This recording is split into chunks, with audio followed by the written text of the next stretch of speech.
मेघा जोशी आपका अपने ब्लॉग में स्वागत करती हूँ। जय माता दी। जैसा कि आपको पता है कि आजकल नवरात्रे चल रहे हैं। आज दूसरा नवरात्रा है। दूसरा नवरात्रा यानी माँ ब्रह्मचारिणी जी का दिन है और शुभ रविवार है। और आपको पता है कि हम लोग कीर्तन करते हैं। कल मेरे घर पे कीर्तन था। मैंने आपको बताया था कि कल मेरे बगल में फ्लैट नंबर 2 में तारा रहती है। कल उसके यहाँ कीर्तन है। तो हम लोग बस सब रेडी हो गए हैं और सब लोग आते होंगे और हम लोग सब मिलकर कीर्तन करेंगे और महामाई का गुणगान करेंगे।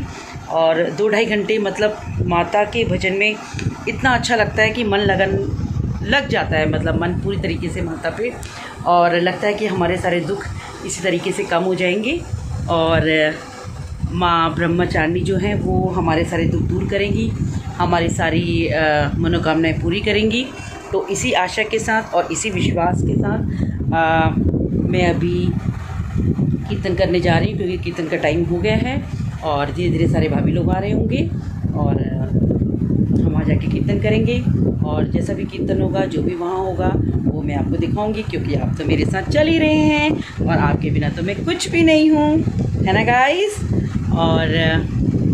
और बस यही दुआ है माता रानी से कि भगवान माता रानी आप सबके दुख दूर करे और सबके संकट हरे और सबके घरों में सुख शांति हो, धन धान्य हो और सबके बच्चे खूब अच्छी प्रगति करें और खूब नाम कमाएं और सबका घर में बहुत बढ़िया हो, बहुत भला हो।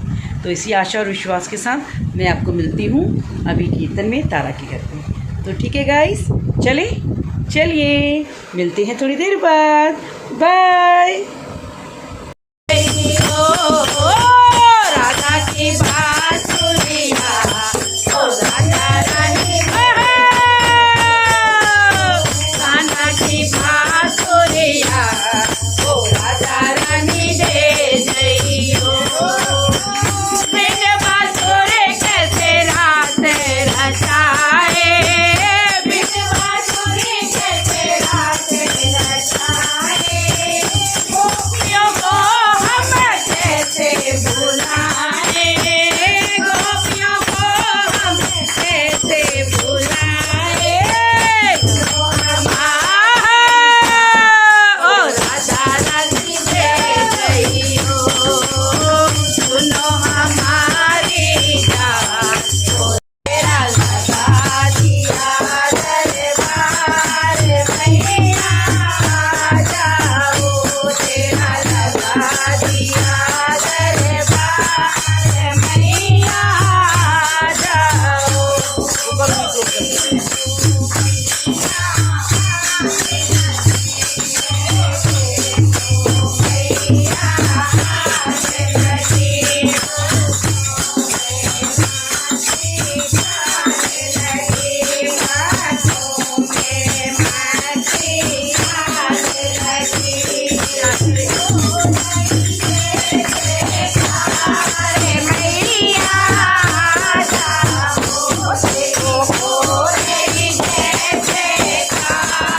नमस्कार जी, जय माता दी। आपको तो पता है कि आजकल नवरात्रि चल रहे हैं और आज तीसरा नवरात्रा है, यानी कि माँ चंद्रघंटा का दिन है। और आज भी हमारा एक कीर्तन है। आपको पता है कि हमारी खुद की कीर्तन मंडली है और आज हमारे यहाँ जो ऊपर 4 नंबर वाली भाभी रहती है, मीना भाभी, आज उनके घर में कीर्तन है और अभी हम सब वहीं जा रहे हैं। और रोज़ आपसे वही बातें हैं कि माता रानी को मनाते हैं, अपने दुखड़े उनके आगे बोल के अपनी इच्छाएं पूरी करने की उनसे पूरी विनती करी जाती है। और मैं साथ साथ आप सबके लिए भी प्रेयर करती हूँ कि हे भगवान, हे माता रानी, जो भी इस दुनिया में आया है सबको सुख शांति से रखना, सबकी इच्छाएं पूर्ण करना और सबकी मनोकामना पूरी करना और माता रानी पूरे संसार में सुख शांति देना, सबका भला करना। तो इसी आशा और इसी विश्वास के साथ मैं कीर्तन करती हूँ और आप सबको भी उसमें इनवाइट करती हूँ कि आप आइए, कीर्तन सुनिए। और अगर नहीं सुन रहे हैं तो दूर से हाथ जोड़ दीजिए। आपके लिए मैं मीका जोशी पूरा आपके लिए दुआ मांगती हूँ कि सबका अच्छा हो, सबका बढ़िया हो। तो अब मेरा कीर्तन का टाइम शुरू हो गया है, तो अभी मैं जा रही हूँ ऊपर जाके। जैसा भी कीर्तन होता है, जैसे भी हमारी संगत होती है, मैं आपसे रूबरू होंगी और सबसे आपको मिलवाऊंगी। Bye bye guys.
Hare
सब परे भक्तों के सब परे